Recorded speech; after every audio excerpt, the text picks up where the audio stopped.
Okay, so I can't lie, Vevor or Vevor, however you want to spell it, sent me this little plasma cutter. We have a special guest here today. His name is F. Bob.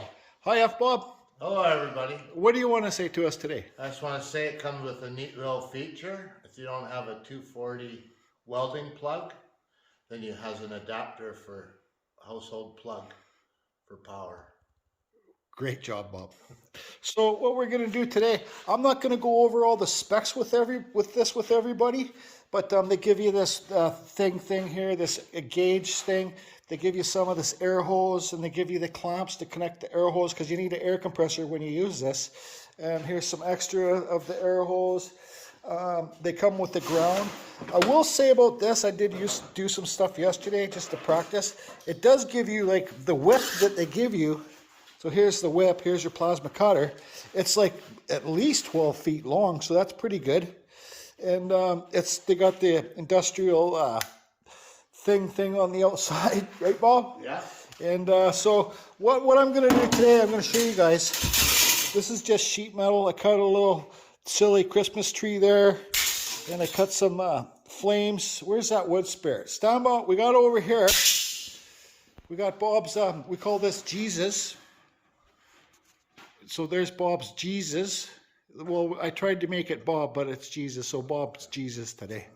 And so we got some more sheet metal here. I'm going to cut out these trees. I'll film a little bit. So we got 2 trees, 2 stars, and a cloud. And we're going to make Jesus Bob wind chime. A wind chime. So, you know, they say also, I know I'm getting carried away. It's okay though, that's how I go. I have never really used a plasma cutter before. I'm old school. All I ever did to cut steel was use a torch. We have, what is this, half-inch?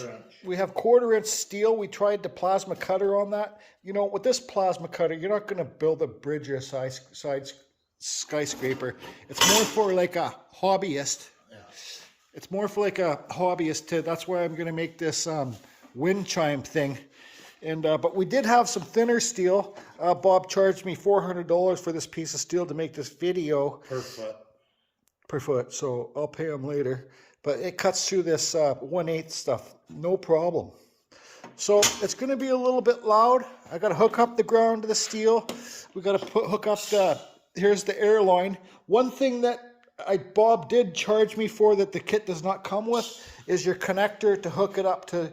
If you want to hook up like quick release air hose. Bob, this is platinum. How much did you charge me for this piece again, Bob? That was $23. It was a sale price, wholesale. Okay, so it will be 2,300 times 4. Times 2,300 times 4. Yeah. Okay, so let's show the adapter here, and we'll plug it into the machine.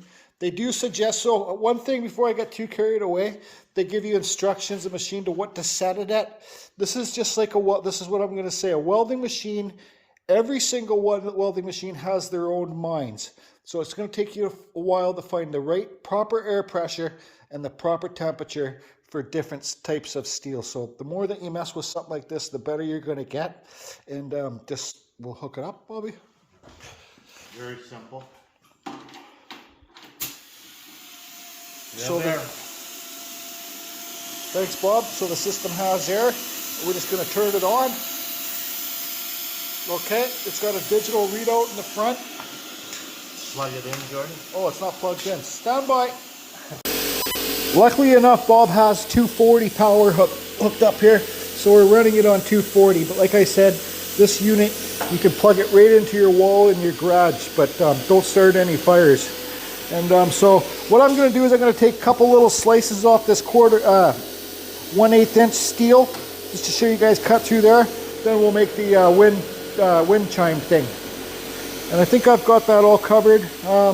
Just safety first. You know, I got welding gloves here. I got a welding helmet. And just make sure that you have nothing on the ground that can catch fire, like this grease here. No big deal. We like having fires around here. Put this wood on the fire, and we have a fire extinguisher. Yeah, Bob has a professional fire extinguisher there, so have a fire extinguisher, everybody. Okay, so it's plugged in now. I guess I should show you. The switch is on the back, so we'll turn it on. So there's your digital readout. I'm going to do a couple cuts on this, like I said, 1/8, just to, I don't want to waste too much, but just show you guys.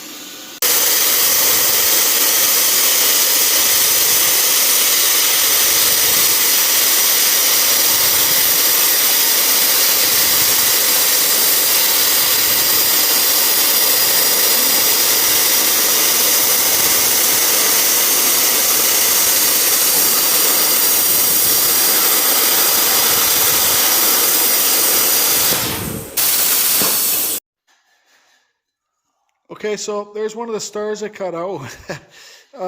This super thin sheet metal had paint on both sides, so it kind of struggled a bit, but you can see that it did cut through the paint, and you can see all the slag on it. I don't care. All we're doing is making a silly little wind chime. Look at this tree. We're not even sanding the slag off or anything, and paint, just putting it up and it's done. Call her done. Okay, so there you go. We got one tree, we got a cloud, we got a star, and we got another tree. I know art's supposed to be odd numbers. I did another star, but we had no more twine, and just a piece of wood off Bob's yard, and friggin' get her done. Yeah. Good job, Jordy, for a first wind chime. Sounds good.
That's a cat.